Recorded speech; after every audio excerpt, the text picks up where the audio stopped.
Gauribidanur hostel ಸಹಾಯಕಿ ಅಡುಗೆ ಸಿಬ್ಬಂದಿ ಪತಿ ವಿದ್ಯಾರ್ಥಿಗೆ ಬೆತ್ತದಿಂದ ಥಳಿಸಿರುವ ವಿಡಿಯೋ ಸಾಮಾಜಿಕ ಜಾಲತಾಣಗಳಲ್ಲಿ ವೈರಲ್ ಆಗಿದೆ. ನಗರದ ಕರೇಕಲ್ಲಹಳ್ಳಿಯಲ್ಲಿರುವ ಅಲ್ಪಸಂಖ್ಯಾತರ ಮೊರಾರ್ಜಿ ದೇಸಾಯಿ ವಸತಿ ಶಾಲೆಯಲ್ಲಿ ನಡೆದಿದೆ.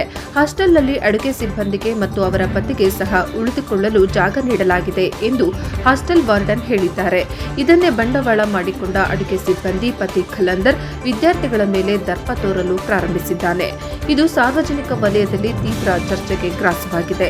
ಇದನ್ನೇ ಬಂಡವಾಳ ಮಾಡಿಕೊಳ್ಳಲು ಕೆಲವು ವ್ಯಕ್ತಿಗಳು ತಾವು ಪತ್ರಕರ್ತರು ಎಂದು ಹೇಳಿಕೊಂಡು ಮಂಗಳವಾರ ರಾತ್ರಿ ಗೋಡೆ ಹಾರಿ ಒಳಗೆ ಪ್ರವೇಶಿಸಿ ಕೆಲಸ ಮಾಡುವ ಸಿಬ್ಬಂದಿಗೆ ಧಮಕಿ ಹಾಕಿದ್ದಾರೆ. ಅಲ್ಲದೆ 20 ವಿದ್ಯಾರ್ಥಿನಿಯರು ಇರುವ ಈ ಹಾಸ್ಟೆಲ್ನಲ್ಲಿ ತಡರಾತ್ರಿ ಕೆಲವರು ಅಲ್ಲಿನ ಶಿಕ್ಷಕರೊಂದಿಗೆ ಕುಳಿತು ಮಾತನಾಡುತ್ತಿರುವ ವಿಡಿಯೋಗಳು ನೋಡಿದವರು ಹಾಸ್ಟೆಲ್ನಲ್ಲಿ ವಿದ್ಯಾರ್ಥಿಗಳಿಗೆ ಹೊರತುಪಡಿಸಿ ಬೇರೆ ಯಾರಿಗೂ ಪ್ರವೇಶವಿಲ್ಲ, ಆದರೆ ಹೊರಗಿನವರಿಗೆ ಮುಕ್ತ ಪ್ರವೇಶ ನೀಡಿರುವುದು ಹಾಗೂ ಇಲ್ಲಿ ಸಿಸಿ ಕ್ಯಾಮೆರಾಗಳು ಇಲ್ಲದಿರುವುದು ಹಲವು ಅನುಮಾನಗಳಿಗೆ ಎಡೆ ಮಾಡಿಕೊಟ್ಟಿದೆ. ಇದರಿಂದ ನಮ್ಮ ವಿದ್ಯಾರ್ಥಿಗಳಿಗೆ ಭದ್ರತೆ ಇದೆಯೇ ಎಂದು ಸಾರ್ವಜನಿಕರು ಸಂಬಂಧಪಟ್ಟ ಇಲಾಖೆಯ ಮೇಲಧಿಕಾರಿಗಳಿಗೆ ಪ್ರಶ್ನೆ ಮಾಡುತ್ತಿದ್ದಾರೆ.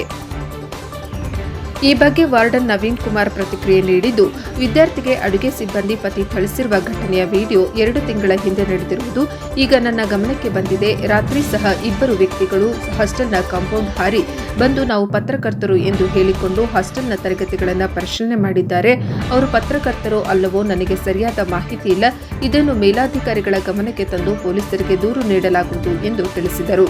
ಸ್ಥಳಕ್ಕೆ ತಹಶೀಲ್ದಾರ್ ಅರವಿಂದ್ ಭೇಟಿ ನೀಡಿ ಹಾಸ್ಟೆಲ್ ಪ್ರಾರಂಭವಾಗಿ 3 ತಿಂಗಳು ಕಳೆದರೂ ಸರಿಯಾದ ಬೆಳಕಿನ ವ್ಯವಸ್ಥೆಯಾಗಲಿ, ವಿಷಜಂತುಗಳಿಂದ ಮಕ್ಕಳಿಗೆ ರಕ್ಷಣೆಯಾಗಲಿ, ಸಿಸಿ ಕ್ಯಾಮೆರಾವಾಗಲಿ, ಬಯೋಮೆಟ್ರಿಕ್ ಆಗಲಿ ಮತ್ತು ಕಾಂಪೌಂಡ್ ವ್ಯವಸ್ಥೆಯಾಗಲಿ ಯಾವುದೇ ಭದ್ರತೆ ಇಲ್ಲ.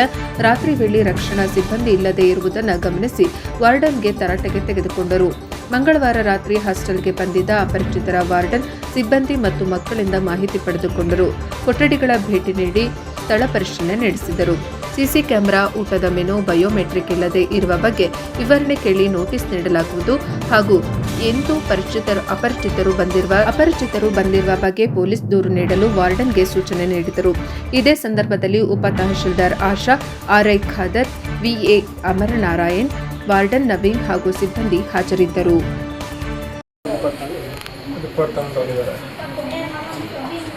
ಏನಕ್ಕೆ ಬಂದಿದ್ರು ಅವರು? ಯಾರು ಬಂದಿದ್ರು ಅಂತ ಗೊತ್ತಾ?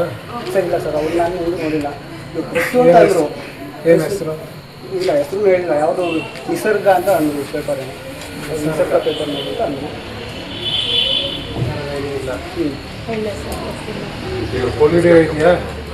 ಇಲ್ಲ ಸರ್, ನಮಗೆ ಇದು ಗೊತ್ತಿಲ್ಲ. ಸರ್ಗೆ ಇನ್ಫಾರ್ಮ್ ಮಾಡಿದೆ ಸರ್. ರಾತ್ರಿನ ಬಂದು ನಮ್ಮ ಗಮನಕ್ಕೆ ತರಬೇಕಲ್ಲ. ಇಲ್ಲ ಸರ್, ಅದಕ್ಕೆ ಸರ್ ಫೋನ್ ಮಾಡಿ ಸರ್. ಪೊಲೀಸ್ ಡಿಪಾರ್ಟ್ಮೆಂಟ್ ಇರುತ್ತೆ, ನಾವಿರ್ತೀವಿ. ನಮಗೂ ಗೆಸ್ಟ್ ಟೀಚರ್ಸ್ ಆದ್ರೂ ನಮಗೂ ಪ್ಯಾನಿಕ್ ಆಯಿತು. ನಾವು ಪ್ರಿನ್ಸಿಪಾಲ್ಗೆ ಇನ್ಫಾರ್ಮ್ ಮಾಡಿ ಬೆಳಗ್ಗೆ ಆದರೂ ಇನ್ಫಾರ್ಮ್ ಮಾಡಬೇಕಲ್ಲ, ಈ ಥರ ಬಂದಿದ್ರು, ಈ ಥರ ಆಯಿತು. ಬಂದಾಗ ನೆಕ್ಸ್ಟ್ DC ಅವ್ರನ್ನ ಇಲ್ಲಿಗೆ ಅವರು ಈಗ ಇದಕ್ಕೆ ಹಾಸ್ಟೆಲ್ಸ್ ಹೋಗ್ಬಿಟ್ಟು ಅಂತ ಅವ್ರಿಗೆ ಭಾಳ ಇದು. ಎಲ್ಲ ಹಾಸ್ಟೆಲ್ಸು ನಮ್ಮ ಡಿಸ್ಟ್ರಿಕ್ಟಲ್ಲಿ ಎಲ್ಲ ಹಾಸ್ಟೆಲ್ಸು ಅಪ್ರೈಟ್ ಇರಬೇಕು, ಎಲ್ಲ ಕರೆಕ್ಟ್ ಇರಬೇಕು ಅನ್ನೋದು ಅವರ ಆಶಯ ಇದೆ. ಅವರು ನೆಕ್ಸ್ಟ್ ನಮ್ಮ ತಾಲೂಕಿಗೆ ವಿಸಿಟ್ ಮಾಡಿದ್ರೆ ನಾವು ಇಲ್ಲಿಗೆ ಕರ್ಕೊಂಡ್ಬರ್ಬೇಕು ಅಂದ್ಕೊಂಡು ನಾವು ಡಿಸೈಡ್ ಮಾಡ್ತೀವಿ. ನೀವು ಅಪ್ರೈಟ್ ಇರಬೇಕಿಲ್ಲ. ಸಜೆಷನ್ ಅಲ್ಲ, ಅದು ನಿಮ್ಮ ರೂಲ್ಸ್ ಏನಿದೆ ಅಷ್ಟು ನಾವು ಬೇರೆ ನಾವು ಔಟ್ ಆಫ್ ಇದನ್ನು ಹೇಳೋದೇ ಇಲ್ಲ. ನಾವು ಗೊತ್ತಿಲ್ಲ ಸರ್, ನಾವು ಮೀಡಿಯಾದವ್ರು ಅಂತ ಬಂದಿದ್ದೀವಿ. ನಾನು ಅಪ್ ಟು 7:15 ಇಲ್ಲಿ ಬಿಟ್ಟು ಹೋಗಿದ್ದೆ. ನಮಗೆ ಯಾರಿಗೆ ಇಂಟಿಮೇಟ್ ಮಾಡಿದ್ದೀರಿ? ಈಗ ಏನು ಯಾರು ಬಂದಿದ್ರು, ಅವರು ಯಾಕೆ ಟ್ರೆಸ್ಪಾಸಿಂಗ್ ಈಸ್ ನಾಟ್ ಅಲೌಡ್ ಅಲ್ವಾ? ಹೌದು ಸರ್. ಹೌದು ಮತ್ತು ಯಾವ ಥರ ಸರ್? ಅದಕ್ಕೆ ಸರ್ ನಮ್ಮವರು ಅಲೋ ಮಾಡಿಲ್ಲ. 24 hours ಆಗಿದೆ, ಆದರೆ ಎಲ್ಲಿ ಇಂಟಿಮೇಷನ್ ಕೊಟ್ಟಿದ್ದೀರಾ ಸರ್? ನಮ್ಮ ಡಿಸ್ಟ್ರಿಕ್ಟ್ ಆಫೀಸರ್ ಕೇಳಿಸಿದ್ವಿ ಸರ್. ಯಾರು ನಮ್ಮ ಡಿಸ್ಟ್ರಿಕ್ಟ್ ಸರ್ ಬಿಂದುಮಣಿ ಮೇಡಮ್ ಅಂತ ಹೇಳಿದ್ದೀರಾ? ಹೌದು. ಅವ್ರಿಗೆ ಸಂಜೆ ನಾನು ಕೇಳಿದ್ದಕ್ಕೆ ನನಗೆ ವಿಚಾರನೇ ಗೊತ್ತಿಲ್ಲ, ನಾನು ಇದ್ರ ಬಗ್ಗೆ ಕೇಳ್ತೀನಿ ಅಂತ ಸರ್. ಫೋನ್ ಮಾಡಿ ವಿಚಾರ ತಿಳಿಸಿದ್ದೆ ಸರ್. ನನಗೆ ಇಲ್ಲಿ ಏನಾಗಿತ್ತು ಅಂದರೆ ನಾನು 7:15 ಹೋಗಿದ್ದೆ. ಯಾರು ಆರ್ಕೋ ಬಂದಿದ್ದಾರೆ ಅಂತ ಹೇಳಿದ್ರು. ನಾವು ಶಿಫ್ಟಾಗಿ ಮಕ್ಕಳ ಕಡೆ ಯಾವುದೇ ಪರ್ಮಿಷನ್ ಇಲ್ಲದೆ ಯಾರು ಬರಬಾರ್ದು ಅಂತ ಹೇಳಿದ್ವಿ. ಮತ್ತು ಮಾರ್ನಿಂಗ್ ಅವ್ರು ಬಂದಿದ್ರು ಸರ್. ನಾವು ಪ್ರೆಸ್ ಅವರು ನಾವು ಆಸ್ಪತ್ರೆಗೆ ಬಂದರೆ ನಿಮ್ಮ ಯಾರೋ ನಾವು ಒಳಗಡೆ ಬಿಡಲಿಲ್ಲ ಅಂತ ನೋಡಿ ಯಾರು ಬಂದರೂ ಬಿಡೋಕ್ಕಾಗಲ್ಲ. ಇಲ್ಲಿ ಮಕ್ಕಳಿರ್ತಕ್ಕಂಥದ್ದು ನಿಯಮಾವಳಿಗಳಿರುತ್ತೆ, ಹಾಗಾಗಿ ಬಿಟ್ಟಿಲ್ಲ. ನಾನು ಈಗ ಏನು ಬೇಕಾದರೂ ಪ್ರಶ್ನೆ ಕೇಳಿ. ಅವರು ಪ್ರಶ್ನೆ ಏನು ಕೇಳಿದ್ರು ಅಂದರೆ, ಅವರು ಇಲ್ಲಿ ಮಕ್ಕಳಿಗೆ ನೀವೇನೋ ಊಟ ಕೊಡ್ತಾ ಇಲ್ಲ ಅಂತ ಅದು ಕೊಡ್ತಾ ಇಲ್ಲ ನನಗೆ. ಸರ್ ನೀವು ಕೇಳಿ ಸರ್, ಮಕ್ಕಳ ಕಣ್ಣಿಗೆ ಏನಾದರೂ ಕಂಪ್ಲೇಂಟ್ ಆದರೆ ಜವಾಬ್ದಾರಿ ಮಕ್ಕಳನ್ನೆಲ್ಲ ವಿಚಾರಿಸಿ. ಮಕ್ಕಳು ಯಾವುದೇ ರೀತಿ ಕಂಪ್ಲೇಂಟ್ ಅಂತಕ್ಕಂಥದ್ದು ಓಕೆ ಸರ್ ನಮ್ಮ ತಪ್ಪು ಮಾಹಿತಿ ಬಂದಿದೆ ಅಂದ್ಬಿಟ್ಟು ಅವರು ಮೆನು ಚಾರ್ಟ್ ಎಲ್ಲಿದೆ ಸರ್ ಮೆನು ಚಾರ್ಟ್ ಇನ್ನೂ ಕೊಟ್ಟಿಲ್ಲ ಸರ್ ಇವಾಗ. ಓಕೆ. ಇಂದಿನ ದಿವಸ ಅಲ್ಪಸಂಖ್ಯಾತರ ಮೊರಾರ್ಜಿ ದೇಸಾಯಿ ವಸತಿ ಶಾಲೆಗೆ ಭೇಟಿ ನೀಡಿರುತ್ತೇನೆ. ಇಲ್ಲಿನ ಏನು ಸರೌಂಡಿಂಗ್ ಇದೆ, ಆಮೇಲೆ ಹಾಸ್ಟೆಲ್ ವ್ಯವಸ್ಥೆ, ಆಮೇಲೆ ಟೀಚರ್ಸ್ ಜೊತೆ ಮತ್ತು ಅಲ್ಲಿರ್ತಕ್ಕಂಥ ಸ್ಟೂಡೆಂಟ್ಸ್ ಜೊತೆಗೂ ಕೂಡ ಸಂವಾದ ನಡೆಸಿರ್ತೀನಿ. ಹಾಸ್ಟೆಲಲ್ಲಿ ಕೊಡ್ತಕ್ಕಂಥ ಎಲ್ಲ ಫೆಸಿಲಿಟೀಸ್ನ ಎನ್ಕ್ವೈರ್ ಮಾಡಲಾಗಿದೆ.